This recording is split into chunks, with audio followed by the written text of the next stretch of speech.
In today's daf we're going to be learning is Chagigah Daf Yud Aleph, a super interesting daf. We have some good sponsorships also. This week's learning is sponsored by Sivya Twersky in loving memory of her father, Harav Pesach Zechariah Halevi, ben Harav Reuven Halevi, Rabbi Pesach Levavitz, on his 10th yahrzeit that was on the 5th of Adar. He was a lifelong Daf Yomi learner, a community rabbi for 57 years, and an international rabbinic leader responsible for generations of Jewish souls. He was the patriarch of his family. He would be proud and somewhat bemused by both female and male Daf Yomi learners amongst his children and grandchildren, as well as the leadership role that his great-granddaughter, Shoshana Baker, has taken in the Hadran movement. May his neshama have an aliyah and the zchut of their learning.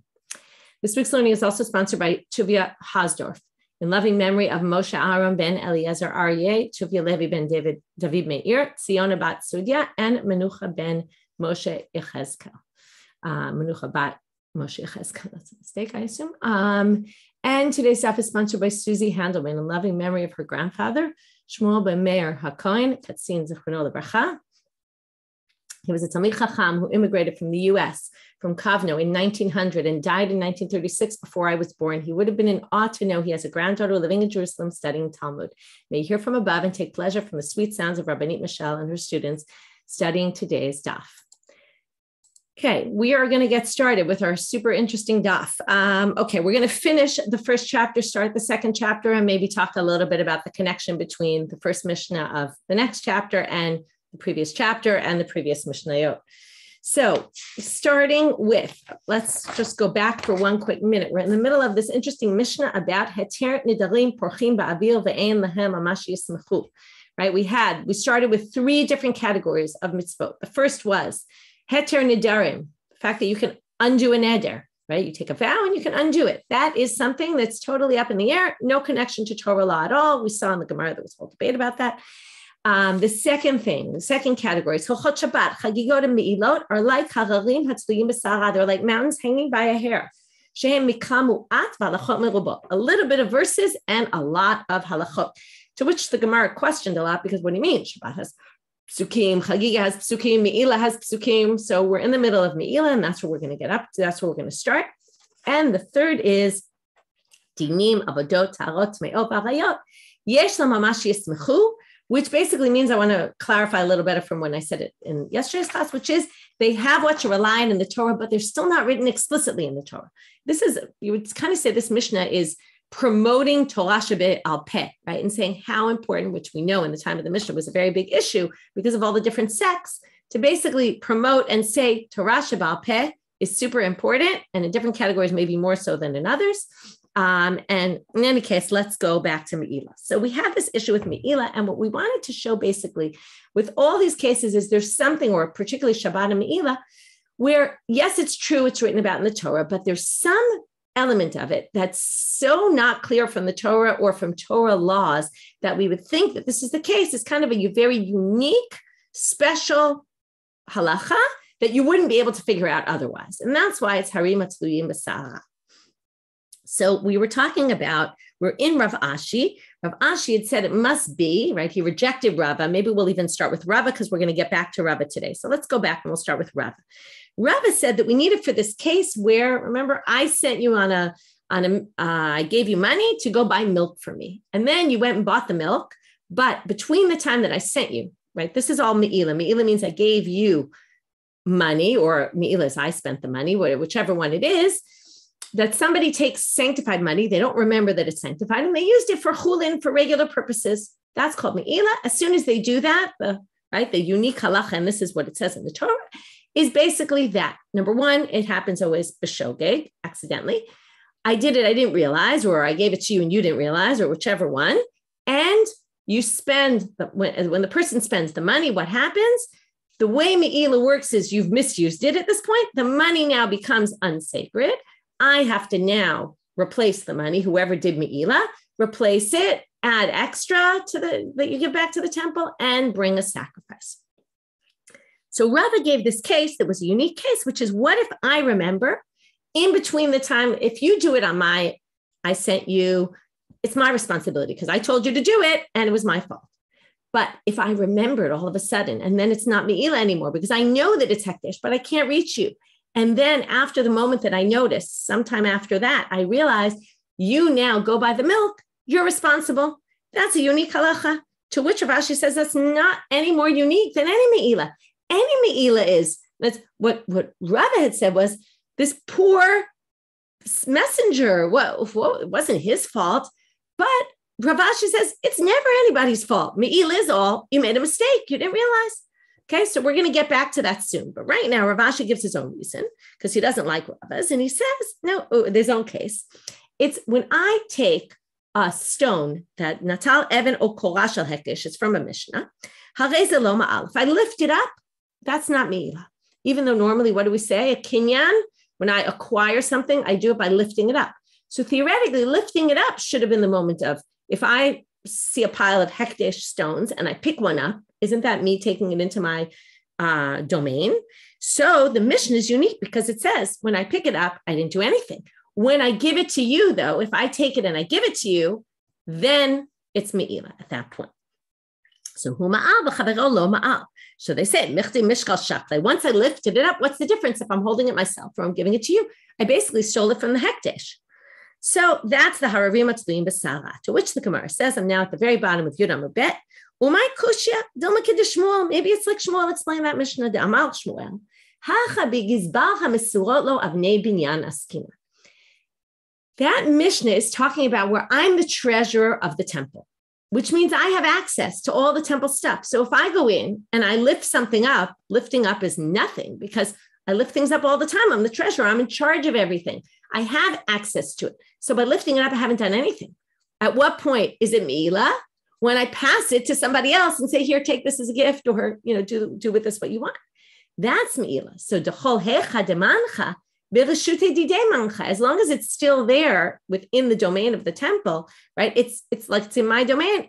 I haven't done anything. So basically, that's not a unique halacha. That's obvious. In which case, we're still struggling to find a case of what does it mean? It's hararim atluyim b'sara. So now they suggest another suggestion, which is elami seifa. Why don't we learn from the end of that Mishnah? What does the Mishnah then say? B'na'a b'toch beito. If I take that stone or beam and I use it to build it in my house, I stick it on my ceiling. Okay, I make a rafter for my roof. That's not Me'ilah. If I take something from Hekdesh, I put it in my roof. At that point, not Me'ilah. At what point will it be Me'ilah? I have to benefit from it by living underneath it for a certain amount of time that would qualify as the value of a coin. Okay, it wouldn't be very long, but let's say I lived there for 2 minutes, right? The amount that I would have paid rent, let's say, in a place for that's worth a pruta. So they say that doesn't make any sense, and this must be the hararim atzluyim b'sara. Why?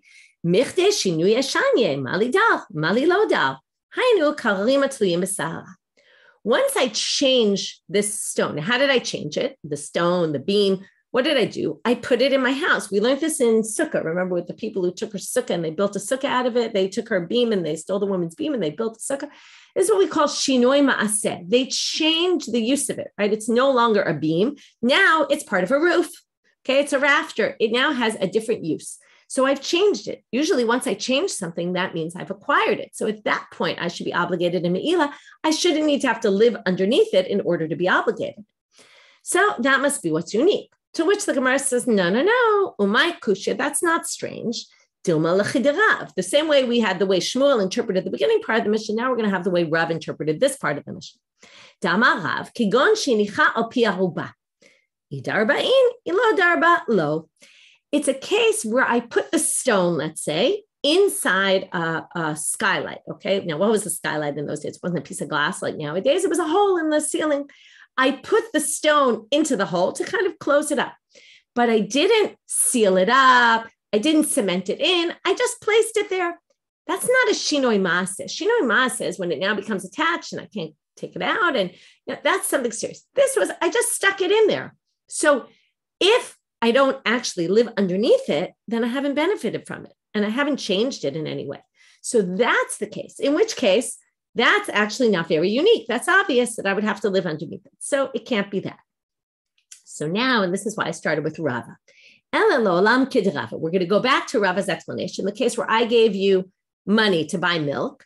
When you were on the way to the store, I realized that it was Hekdesh money. So I'm no longer the one who's mo'el, even though I should be, right? Originally, if I sent you to do I sent you as my messenger and you do exactly what I said, I'm supposed to be responsible.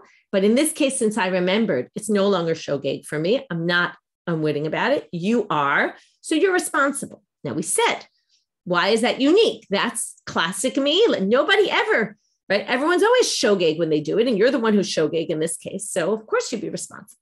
So and the fact that you asked the question, it's the same as anybody who basically spends hekdesh money and it becomes chulin, and basically they're the one who does the meila. Well, it's not exactly the same. Why is it different? Why is it different than a classic case of meila? Classic case of meila is I take my hekdesh money that I forgot was hekdesh and I go use it for something chulin, okay? Something not sacred. So now, why is that different than you being my messenger? It's a very clear difference. I'm responsible because I had hekdesh money in my house and I forgot that it was hekdesh money. I'm somewhat responsible. Okay, if you've ever learned laws of rotzeach b'shgagah, someone who murders someone accidentally, there's a whole scale of there's how accidental was it? Was it fully accidental that you really had no way of foreseeing anything that would happen, in which case you don't actually have to go to the Yer Miklat. Then there's karov lemezid, where it's almost like you did it intentionally. And then actually you're not allowed to go to the Yer Miklat. You're not going to be protected from the Yer Miklat, right? There's this scale of options. Me'ila is very similar because why? Me'ila is something you do accidental, and you don't, just like Yer Miklat, a city, a refuge city, you don't get to go if you did it intentionally. If you did it intentionally and the family of the person you murdered kills you, they're actually not responsible because you don't get protection because you were intentional about it. Me'ila also, it's, yes, you get to pay back the money, you pay extra, so you're penalized, but you also bring a sacrifice, which provides you with atonement. If you did it intentionally, you don't get that atonement. Okay, this is a very similar concept. So they say like this, what does it mean intentional, accidental? It's accidental because you had some knowledge that you had hekdesh money and then you messed up. So because of that, we're going to make you responsible to bring a korban and go through this process. But hacha miyada, but when I sent you with my money, you had no idea that there was hekdesh money in my house, right? It's not your responsibility as my messenger to check when I give you money to spend on something. Is that money maybe hekdesh? Is it possible? That's not your responsibility. If you assume if I give you money, it's my money and that's it. You had no way of knowing that there was hekdesh. So maybe we would call that shogeg karov la'ones. You're so close to not having had any clue whatsoever. Maybe you're not responsible to pay the extra penalty and to bring a sacrifice. So hainu, so the big chidush is, even though you had no idea, you are still responsible. And in other words, again, it's not your fault, but you end up responsible and you have to go through a process, right? You have to pay money and you have to bring a sacrifice. So that's hainu karari matzli b'sacha. That's the issue that's much more, hanging by a hair. That is this unique halacha that we wouldn't have figured out on our own. Now we have all these things in that middle category that we've been discussing is mikamuat v'halachot merubot. We're now, which means a little bit in the verses, a lot of halachot. The Gemara is now going to bring a braita that has two other things that are in this category, although we'll see in a minute, it's not really the case. Tan nigaim be'ohalot mikamuat v'halachot merubot. Nigaim, which is leprosy, and ohalot, which is all the laws of purity and impurity in a tent when somebody dies. Tumat mate. So those are all mikamuat v'halachot merubot. A little bit in the verses and a lot in a lot of halachot, a lot of Torah Shabbal Peh, oral Torah. So the Gemara says, wait a minute, nigaim mikamuat, nigaim mikamrubau. What do you mean nigaim is mikamuat? There's a whole parsha called Parshat Mitzorah. There's a lot of verses about it. How could you possibly say there's not a lot of verses about it? And it goes really into detail. So Amara Papa Hachi Kamar. It's actually a mistake. It should read like this: Nigaim mikam ruba v'halachot muatot, or halot mikam muat v'halachot merubot. They're two opposites. Nigaim has a lot of verses and very little halacha, meaning much less in the Mishnah. And Ohalot has many more verses, many few verses, because it's just really one verse, Adam ki amut ba'ohel, a person dies in a tent, etc. And many, many halachot, right? Tuma and Tara, it's a very vast topic, especially Tumat Meit, right? Impurity of dead bodies. So that's how they explain it. So now the Gemara says, my nafkamina, why would you need a braita to tell us this is like that and that's the opposite? So interesting answer. And this is actually interesting in light of what we saw yesterday, which was don't leave Gemara to start learning Torah, right? Because you'll forget your halachot. This seems to be an opposite approach. It says, if you want to know something about leprosy, where should you look? Open the psukim in the Torah. Don't go start looking in the Mishnah. Go open the verses in the Torah. That's where you'll get all your information. And if you didn't understand something in Ohalot, then you should open up the Mishnah. Okay, so it's a matter of which book are you going to go to? I don't know what they do with the entire Masechet Negaim and why they don't think that that's important, because there is a Masechet called Negaim. But they seem to tell you, look to the Torah for details of Negaim, look to the Mishnah if you want to know laws of Ohalot. Okay, Dinim. Now we're on the last section. Dinim are monetary laws. So now we're going to have a question on each of these sections. All these sections says, Yesh lahem mamash yismachu, they have something to rely on in the Torah, but they're still not written explicitly in the Torah. They have what to rely on means, right? They're good drashot, but they're drashot. It doesn't say so explicitly. So with each of these things, we're going to say, really, it doesn't say it explicitly in the Torah. So now, Dini, Michtav Tivan, isn't it written exactly in the Torah? It tells you all these monetary laws written in the Torah very clearly. Lo nitzracha ela lechiderebi. This is a very interesting halacha. Detanya. Maybe I'll read you the verses before we read it inside. There's a section in Parshat Mishpatim. Okay, we read this a few weeks ago. In Shmot Kaf Aleph, Psukim Kaf Bet and Kaf Gimel. Okay, chapters 21, verses 22 to 23. V'ki yinatzu anashim. Two men are fighting. V'nagfu isha hara. And a pregnant woman gets in the middle, and she gets attacked by them. Okay, she somehow got in the middle there. There's two options. Either she loses the baby or she dies herself. If she loses the baby, which isn't born yet, so because it's unborn, there won't be a tragedy, meaning she didn't die. Okay, he will get punished the way the husband of the woman will put upon him. Meaning you have to pay the value of the lost fetus. But if there's a tragedy, meaning if she dies, then you pay by your soul, which sounds like you get the death penalty. And that's the way the rabbis understand this verse. However, Rebbe doesn't understand it that way. The same way we have ayin tachat ayin, eye for an eye, and we say eye for an eye means monetary compensation. Rebbe is going to say here it's also monetary compensation. Even if you kill this woman, why? What do you mean? You murdered a person. How could you not get the death penalty? According to Torah law, you murder someone, you get the death penalty. This is a case what we call nitkaven laharog et zeh v'harag et zeh. You need intention to murder. Now, if you intended to murder one person and you accidentally murdered somebody else, which is exactly what this situation is describing, nobody intended to kill the pregnant woman. But if she accidentally gets killed by one of them, that's somewhat accidental. And therefore, because he didn't intend to kill her, he was fighting to kill, obviously, because otherwise she wouldn't have got killed. That's the assumption. But if you intend to kill one person and you kill someone else, according to Rebbe, you're exempt. According to the rabbis, you're liable. According to Rebbe, again, you're exempt from capital punishment. You have to pay monetary damages. So now we're going to see Rebbe's drasha. And that's what we're going to say is what we can rely on from the Torah, but it's not written explicitly in the Torah.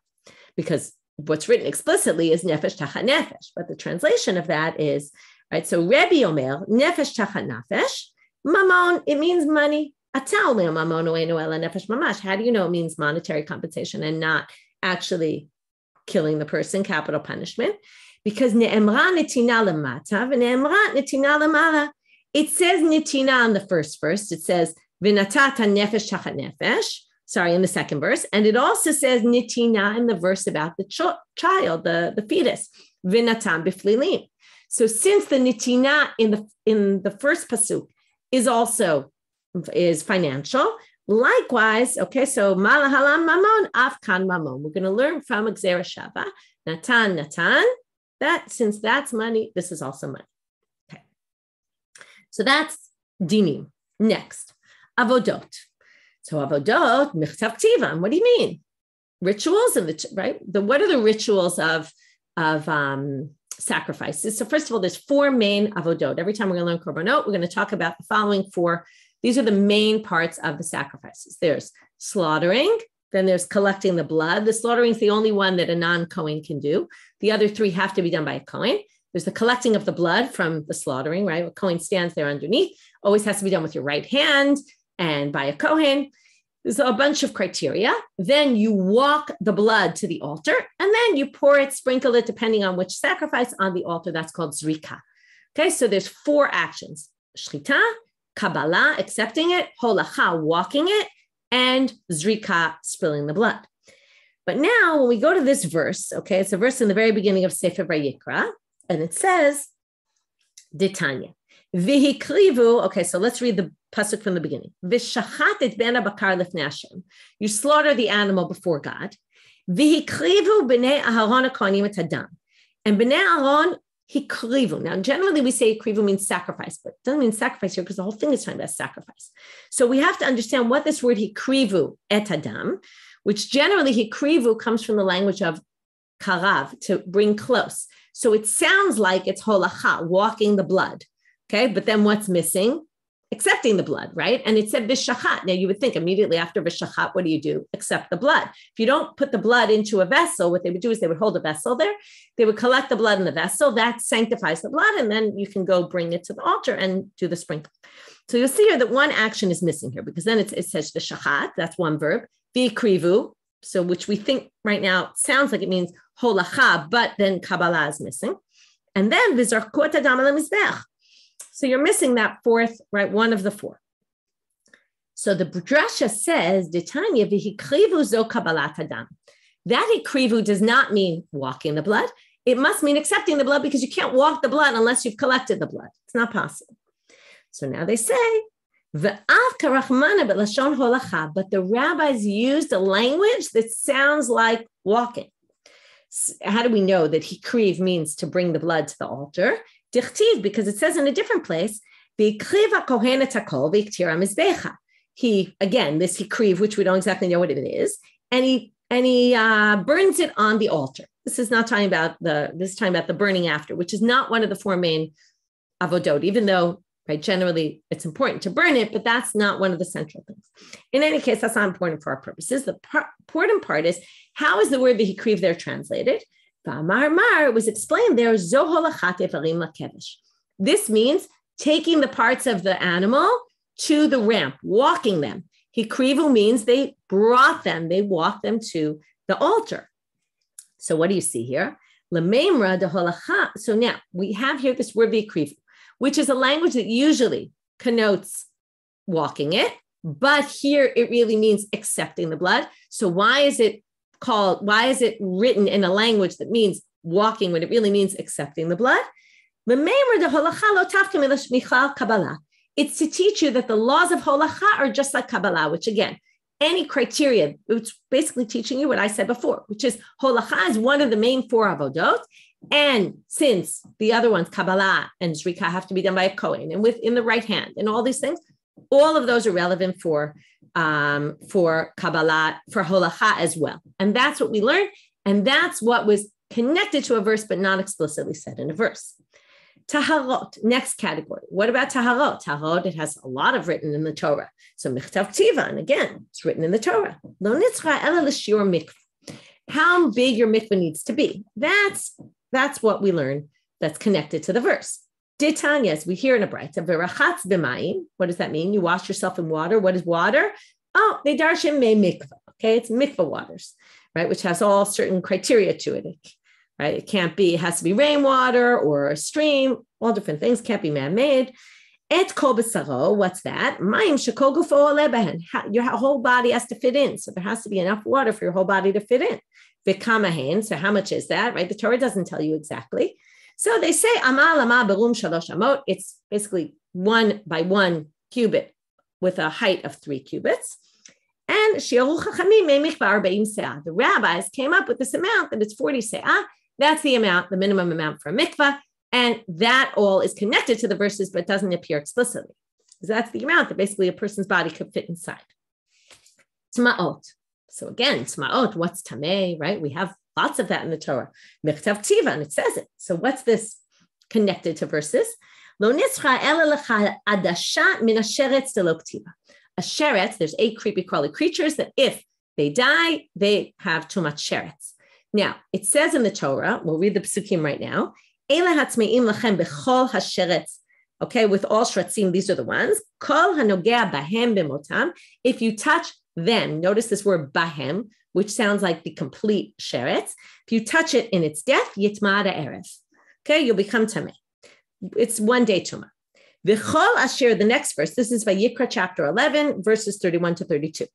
V'kol asher yipol alav mehem, and if it falls from a sheretz on top of you, notice the word, it says mehem, from them. From them usually means not necessarily all of them, meaning not necessarily complete sheretz. So one verse seems to include bahem, the entire sheretz. The other one seems to say from them. So that's where the drasha is going to come.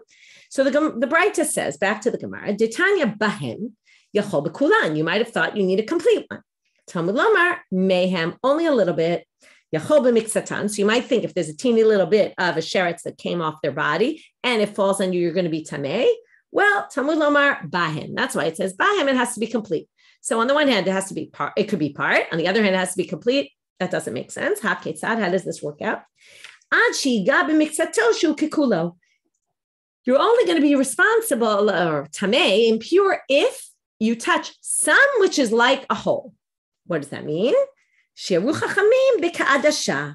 Shekain chomet. Chomet is one of the 8. I'm not going to get into all the different options to what a chomet is. Some people think a lizard. Some people think other things. Anyway, chomet chilato b'ka'adasha. When it first grows, it's the size of an adasha. That's what it means.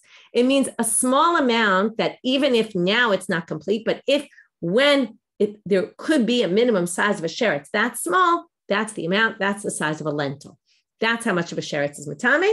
Rabbi Yehuda learns it differently. Omer kizanav halita'ah, like the tail of a lita'ah, which is also a lizard. That's why some people think chomet is not a lizard. Anyway, I'm not going to get into again what it is, but what happens with the tail of a lizard, when you cut it off, it still moves. It's still got life to it. So you could have a sheretz that's teeny. It's just a part of the tail, which is like the size of a lentil, and yet it could still be moving even if it's separated. So that's could be a different interpretation of what it means, miktsata shehu kikulo, because it's still alive, even though it's only a part. Okay, so that's what we got for Tma'ot. Arayot. There's 2 whole chapters that talk about forbidden sexual relationships. Lo nitzarcha libito me'anusato de lo ktiva. Okay, this is a drasha. It's going to come up a lot in Seder Nashim. If you don't get it the first time, we'll see it many, many more times. But there's 2 psukim you have to understand. Okay, Vayikra Yudchet. There's one pasuk which says ervat isha ubita. Okay, you can't the erva of your wife and her daughter, and then it says and her granddaughters. You can't sleep with. Okay, so that seems like your wife, maybe your wife with someone else, and obviously your wife with your own daughters and granddaughters. Then there's another pasuk that says ervat bat bincha o bat bitcha. This actually appears earlier in verse 10, and the other one I think is verse 17. In the same chapter, it says the erva of your granddaughter from your daughter or your granddaughter from your son. Now, your granddaughter was already mentioned, again, already, it doesn't really matter the order, but is mentioned in the later verse. So why does it start saying granddaughter? And it doesn't mention from your wife. So they say it must be bito me'anusato. If you raped a woman and you weren't married to her, still her granddaughter would be forbidden. Then by Kal Vachomer, they learn not only granddaughter, also obviously daughter. Okay, if it's your daughter from someone you raped, obviously that would be the same. And they learn from there that your daughter from an anusato is learned out from here. Now, how do they get it? So they say, okay, the pasuk, both those verses that I mentioned, both have the word heina in them. And the first one about the wife and her daughter and granddaughter have the word zima in it. And in a different verse, it says you get the shreifa, you get burned. That's the punishment. If you do something and it says zima, so they learn zima from there to zima from the verse that talks about the wife and the daughter and the granddaughter, from the Gzera Shava of Hena Hena, which appears in those two, it's like Gzera Shava on Gzera Shava, you learn back to the one about Bitomei Anu Sato, that not only is it forbidden, but you're also going to get burned if you do it. Okay, that's the punishment, which is a severe punishment. It's just under Skila. Skila is the most severe, and Streifas above that. It's a more serious punishment than regular adultery or forbidden relations. Okay, so that's what we learn from Ereva, that it's connected to the verse, but not explicitly in the verse, because it never says your daughter from someone you raped. It's just implied from there. Last thing we have to figure out in this chapter, hein gufei Torah, these, okay, to translate literally, these are the key of the Torah, right? The center of the Torah. So hani'in, hanachlo, what just the last category is, and the other ones aren't. So they say, ela ema, hein ve'hein gufei Torah, these and these, meaning all the things mentioned in this Mishnah. And this is really where they go out to say how important the oral Torah is, because whether it's very clear in the verse or, there's a drasha, but it's a drasha, right? But it's pretty clear in the verse, or whether it's not clear very much in the verse at all, or whether it doesn't even come from verses, all of this is the whole of the Torah, and each are, I would say equally important, it sounds like. With that, Hadran alacha kol chayavim. And now we start, if you thought that Mishnah was interesting, wait till we get to this one. Ein dorshim ba'arayot b'shlosha. You can't teach forbidden sexual relations with 3 people. Okay, what does this mean with 3 people? And it says dorshim. Soon in the Gemara, we're going to explain this doesn't mean you can't learn it together with 3 people. It means if you're a teacher, you can't teach it to 3 people. Okay? V'lo b'ma'aseh b'reishit b'shnayim. And not about creation of the world to 2 people, meaning you can only teach it to 1 person, one-on-one. V'lo b'merkava b'yachid. And you can't even teach Ma'aseh Merkava, which is this chapter in Yechezkel, which talks about this scene that Yechezkel sees in the heavens, different heavenly bodies, that you can't even learn b'yachid, not even to an individual. Unless he was smart and wise enough to understand on his own. Anyone who looks at the following 4 things, most people think ratoi means like ra'oi. He is basically as if he never came to the world. Okay, it was better had you not been born if you do this. What 4 things are you looking at? Mala, mala, mala, mata, what's above, what's below. Mala fanimu, mala achor, what's before and what's after. Okay, this is very hard things to understand. I'm going to just read through the whole Mishnah and then I'm going to talk about it. If you don't have enough respect for God, better that you had never been born. Okay, wow. This is a big Mishnah, a lot to be said here. Many different interpretations of how to understand this. What can't be learned, what can be learned. Okay, the how many people is pretty clear, but what are we talking about with all these things? What do we mean by Maaseh Bereshit? That even in itself is not clear, right? The Tosfot says, quotes Rabbanit Tam, who says, what it really means is the 42 letters of God's name that come up in Bereshit. It's not that kids learn Maaseh Bereshit in school. What do you mean? You can't teach it to a class, Maaseh Bereshit? So they seem to be talking about secret, hidden things that are unclear, right? What this means, what is Malafane Malachor? Some people, right? What was before creation? What's going to be after the world? What's lemala malamata, what's above the heavens, what's below the ground, right? That we're talking about things that we have no comprehension of. And this is basically a warning, right? Don't get involved in it. And if you're thinking about warnings, we're going to get to a very famous Gemara in a few days, which is Arba'ah shenichnesu lepardes, the 4 people who enter the orchard, right? And then we're going to talk about Acher, Elisha ben Avuya, who gets burned, right? And he basically leaves the path and right, not get burned. We'll see what happens to the 4 of the people who went into the Pardes. Anyway, we're going to get into all fascinating stories in the Gemara to come. Okay, why is this here? What does this have to do with anything? So there's some interesting interpretations.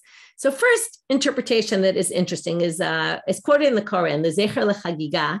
He says that what's our Masechet about? It's about Chagigah, going to see God, right? That's how it started. Hakol uyin, right? Everyone's kol chayavim b'riyah, to go see God. And this is about also seeing God, right? And this idea that you have to be careful when you go to see God, okay? He looks in the context of going to see God is something that is not just, okay, we're going for a big celebration, we're going to have meat, we're going to celebrate. No, you're going to see God. Take this at the utmost significance, you're talking about big concepts that are hard to understand. Maybe just even the whole concept. What does it mean to go see God is hard to understand. So he kind of connects it. Sun-Fri, and based on also Avi Wallfish, who's a big literary commentary, there's a lot of literary views the Mishnah as a literary book and has very interesting commentary. So I didn't read it directly there, but I read it quoted in Sun-Fri and also part of what Sun-Fri said, which is very interesting. Yes, and by the way, obviously, I meant to say this, very connected to yesterday's parsha about not seeing God. It's very clear connection here. So he talks about that what Sun-Fri claims is that the hidden secrets of the Torah are kind of parallel to the Mikdash. We talked about this at the end of the Masechet. We talked about how learning is the replacement for the temple. And what Sun-Fri wants to say is different from the Zecher Mikdash, and maybe also based on Avi Wallfish, which is they're two separate things, though. They're different. And here, this is why, if you look at it, it starts chapter 2. Chapter 1 starts Hakol Chayavim. Everybody's response, right? Everyone's part of it. This Mishnah starts off Ein Dorshim Ba'arayo. Don't do this, right? The first one is everyone can, even though then we got to all the exceptions. But even though exceptions are allowed to, this is all the don'ts, right? Don't do this, number one, okay? Number 2, we have, so mitzvah riyah is obligatory. And then we have this, which is better off not to come to the world, right? You are better off not having been born if you do this. We have the riyah there, and we have hamistakel ba'arba'ad dvarim. If you look at these 4 things, it was better that you never been born. So it's the same language. It doesn't say it in the language of riyah, but mistakel is also looking. And then we have there, it was all the people who can't do it, right? They have physical impediments, or they're in a different status of society, women, slaves. Here, the people who are on the outs are people who don't have intellectual capabilities. It's very different.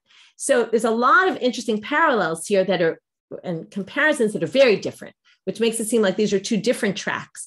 One track is meant for certain individuals, and the other track, right? Be careful if you don't understand enough, because it can lead you to false conclusions and misunderstandings and that are critical. Okay, whereas coming to the temple is something open to everybody. So it's a bit of an opposite approach. It's the same concept of the Zecher Chagigah, how he was connecting them, but in a very different way of saying these are very different tracks. Okay, whereas Zecher Chagigah was trying to connect them and say, also there you have to be careful. Okay, again, it's a debate among the commentaries, what it means Maaseh Bereshit, what it means Merkava. Okay, you can read up on these. There's a lot to be said. I'm not going to go into it right now, although we will get into things throughout the Gemara. Amart Beresha. So the Gemara starts off with one line that's bothering it. V'lo b'merkava b'yachid, which again, I told you already based on the conclusion of the Gemara, this can mean don't teach this to other people. But right now they almost mean don't learn it b'yachid. Don't learn the merkava by yourself. But it says if you're smart and you can understand on your own, then you can learn it. So hachikama, this is what it means to say, ein dorshim b'ayaro lishlosha, instead of bishlosha, lishlosha, 2-3 people. And not b'maaseh bereshit tip 2. V'lo b'merkava liyachid, ela in kene chacham u'mevim midato. You can teach the merkava to an individual if they understand enough on their own, in which case they won't ask you questions. The concern is we don't want them to ask you questions because when you explain, they might not understand it properly. You know, they might misunderstand or you might explain something wrong. So you can kind of read it, but that's it. Don't answer any questions about it. So you can therefore teach it to someone who knows enough to be able to not ask their questions on. So we're going to start with arayot today. My time. What's the reason? So where do we get this from, really? They want to find something in the Torah that seems to indicate this. So they're going to try a few things and then reject them. Eventually, they'll get to something. And in the end, it's not going to be from the Torah. They're going to find it. Man, double language, to any she'er b'saro, any relative of his. Ish, trey, she'er b'saro chad, right? This is in terms of don't get close to anyone who's your relative. So ish sounds like 2 people. She'er b'saro is a 3rd. There you have Amrachmana lo tikravu legalot erva, which means don't get close to reveal the erva. But what it really means is don't get close to talking about it, right? Don't do it with 3 because they had ish, and she'er b'saro. But that doesn't really work because elameata, from there you can learn, okay, let's look at other verses where ish appears. So for example, ish ki yakalel Elohav, a person who curses God, or ish asher yitem zaro lamolech, or passes his son off, sacrifices it to this god called the Molech, where they would sacrifice their sons to. Hachinami, you want to say the same thing. Now, there's two ways to read this. Either you read it as, do you mean you're only going to be, ish means two people, not necessarily about teaching to two people, but it means two people. So that means you're only going to be liable, you'll get a penalty if two people curse God, or if two people give their sons to the Molech. No, of course not. Some people say, no. Are you going to read ish, lo yikalal ohavdit? It means you can't teach it to two people, and you can't teach avodah zarah to two people, and that maybe it's exactly, they want to think it means the exact same thing. Either way you read it, doesn't make sense any reading. The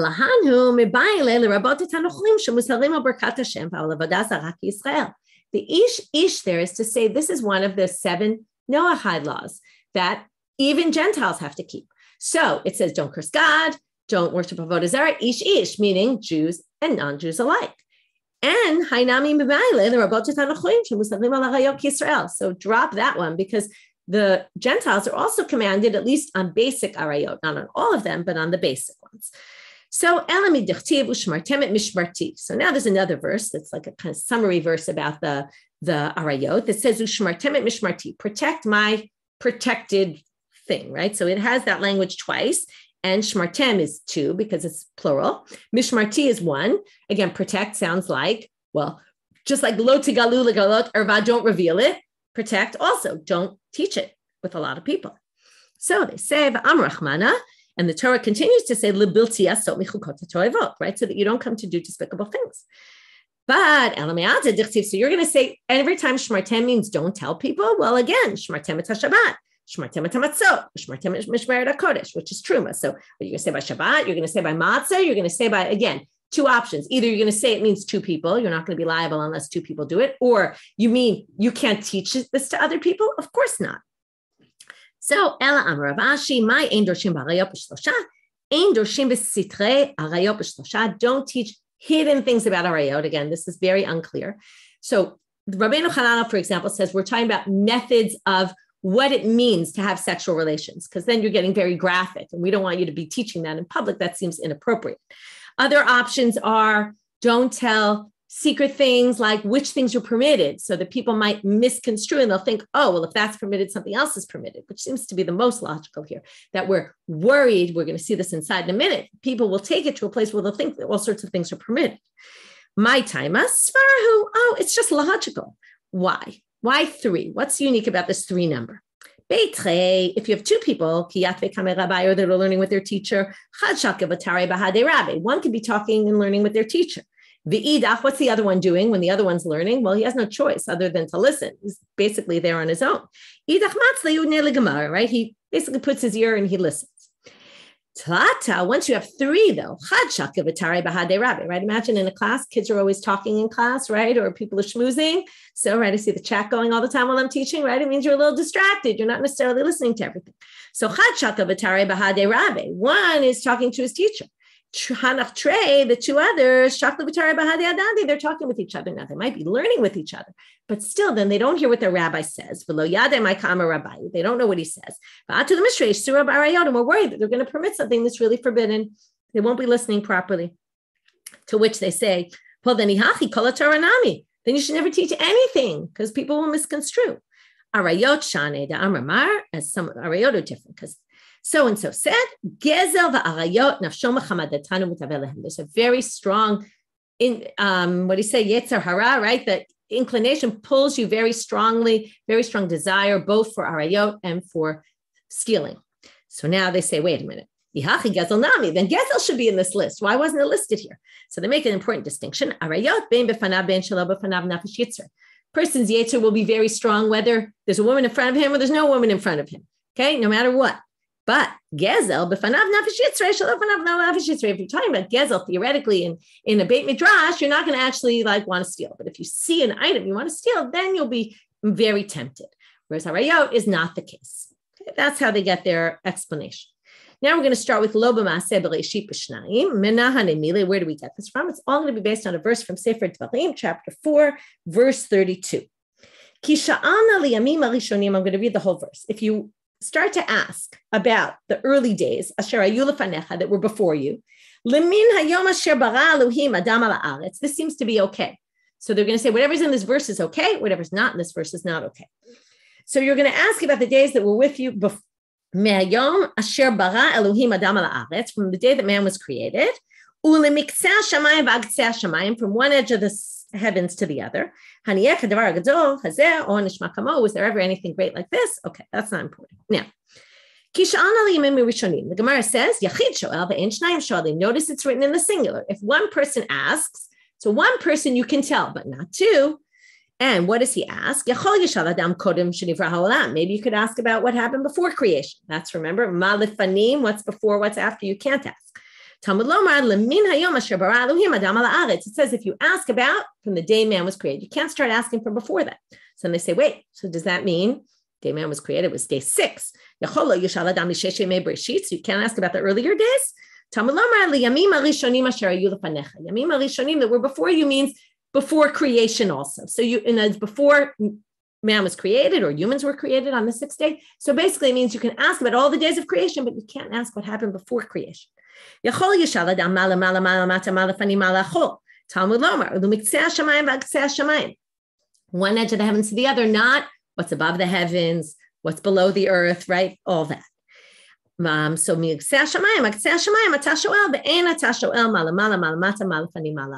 get from this verse what you can ask, who can ask, right? One person to another, but not two people to one. And that's why Maaseh Bereshit can't be taught with to two. Okay, we'll end here. Like I said, much more to be said about this page, but we will finish with this. Have a great day, everyone. Shavua tov. And last day to order bookmarks, so get your orders in today.